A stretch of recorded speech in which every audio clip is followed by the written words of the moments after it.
GMC, yes. Only love can set us free from war and poverty. Only love can break the chain for you and me. Love can set us free from war and poverty. Love can set us free. Love is for one another. Let's watch this video clip from CNN reporting on the incident, and then I'll share my thoughts. Grader in South Carolina died after a classroom fight at her elementary school. CNN's Victor Blackwell is following this story.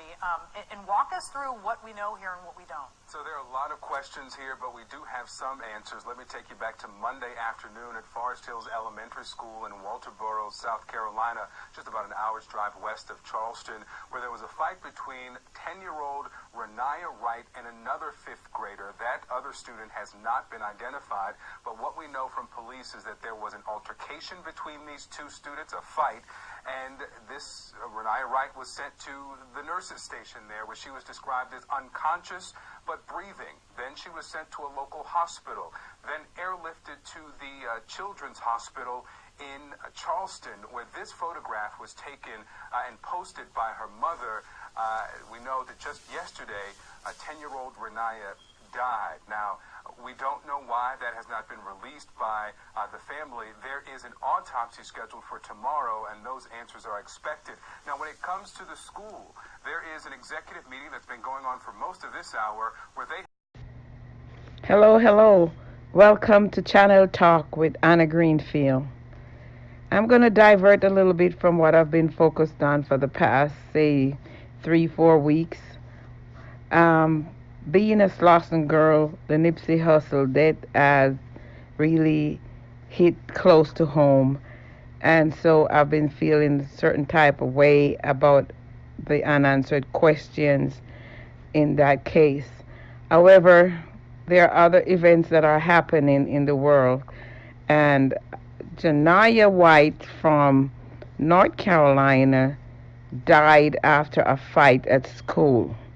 And I really would like to address this as a mother and a grandmother, because I have a 13-year-old daughter. Well, she's turning 15 shortly. But she comes to me all the time with these stories of being bullied at school. And Grandma, I'm going to get into a fight.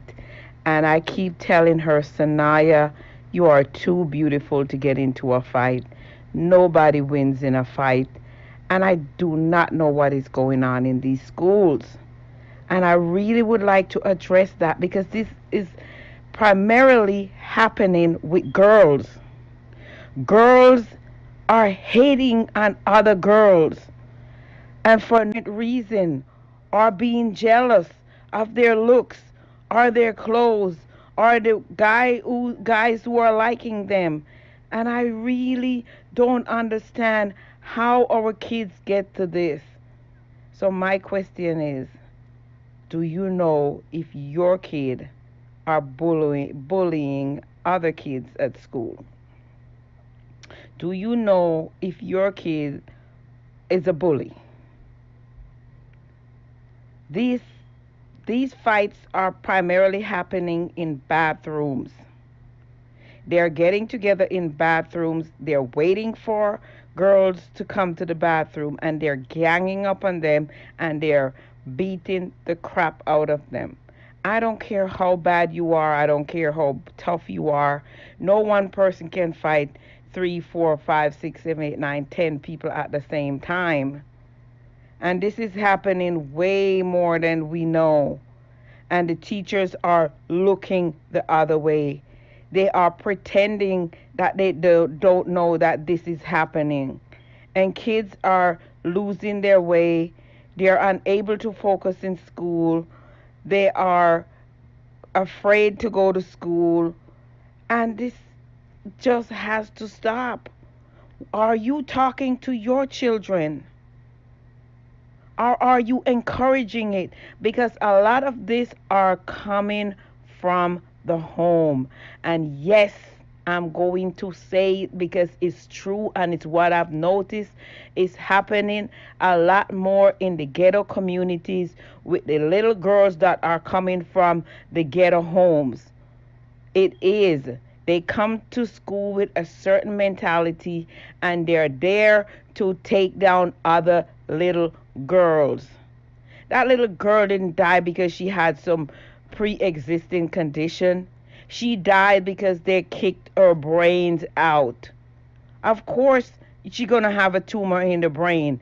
When you get kicked in the brain over and over again, what you think going to happen? You're going to have a swelling in the brain. This story about she being at a tumor is nonsense. And I am so upset by this.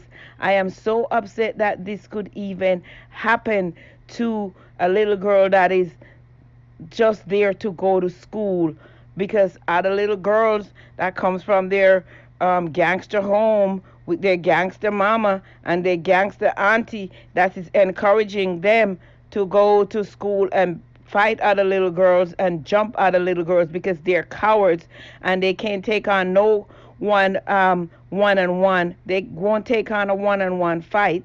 They constantly try to gang up on other people. And all this whole talk about women and this Me Too movement. No, women don't like other women like that. They don't.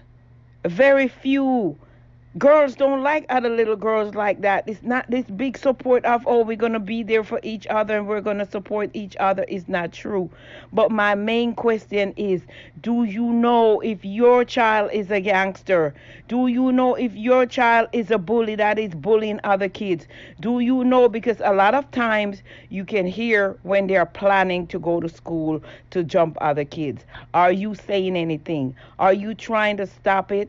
Or are you encouraging it? How are we going to shut this down? How much accountability should we expect from the school and teachers that are looking the other way? What should their part be in stopping or being responsible for some of the stuff that is going down in these schools? Are teachers responsible? Do we need to have security at every school site? And can they monitor everything that goes on? And sometimes it doesn't happen at the school, but a lot of it is happening in the bathroom. I had another little girl that was in my daycare, and she had the same fight in her bathroom at her school. And so I don't know what is going on, but this is very upsetting to me. Because I have kids and grandkids, and my granddaughter Rinayah, she is an athlete. She runs track. She plays volleyball. She plays basketball, and she can't have a moment of peace at school. And I constantly have to be counseling her. She doesn't want me to talk to anyone because she feels like it's going to be used against her.